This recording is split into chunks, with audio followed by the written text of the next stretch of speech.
આ મેથીના ભજીયા નથી હો, આ ભજીયા તમે એકવાર બનાવી લેશો એટલે તમે વારંવાર બનાવશો।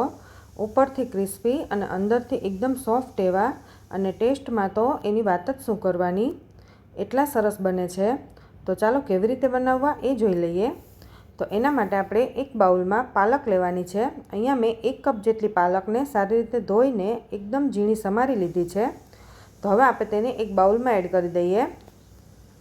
પછી તેની સાથે આપણે એક કાચું બટેકું એડ કરવાનું છે, અને બટેકાને આપણે છીણીને એડ કરી દઈએ। અહીંયા બાફેલું બટેકું નથી લેવાનું, આપણે કાચું જ લેવાનું છે। હવે એક બટેકાને આપણે છીણી લીધું છે। પછી આપણે 1 ચમચી જેટલા આદુ મરચાં એડ કરવાના। તમે અહીંયા લસણ પણ એડ કરી શકો છો, અને જો તમે કાંદા ખાતા હોય તો એકદમ ઝીણા સમારીને કાંદા પણ એડ કરી શકો છો। પછી આપણે તેમાં લીલા ધાણા એડ કરી દઈએ। મીઠું સ્વાદ પ્રમાણે એડ કરવાનું। અડધી ચમચી જેટલો મરી પાવડર, 1 ચમચી જેટલો અજમો એડ કરી દેવાનો। અજમો આપણો પાચન શક્તિ સારી કરે છે, એટલે અજમો તો ખાસ એડ કરવાનો। પછી અડધી ચમચી જેટલી હળદર એડ કરવાની। 1 ચમચી જેટલી હિંગ એડ કરી દઈએ। અડધા લીંબુનો રસ એડ કરી દઈએ। અને જો તમે વધારે તીખું ખાવા માંગતા હોય તો તમે લાલ મરચું પણ એડ કરી શકો છો। હવે અડધો કપ જેટલો ચણાનો લોટ અને 1/4 કપ જેટલો ચોખાનો લોટ એડ કરી દઈએ, અને એ બધી જ વસ્તુને સારી રીતે મિક્સ કરી દેવાની છે। પાલક છે એટલે પાણી છોડશે, અને બટેકા પણ આપણે છીણીને એડ કર્યા છે એટલે એનું પણ પાણી થશે। જો પછી જરૂર પડે તો જ પાણી એડ કરજો, પહેલાં આ રીતે સારી રીતે મસળીને મિક્સ કરજો। અહીંયા મેં લગભગ 2 થી 3 ચમચી જેટલું જ પાણી એડ કર્યું છે। આપણે ભજીયા પાડી શકીએ એવું બેટર રાખવાનું છે।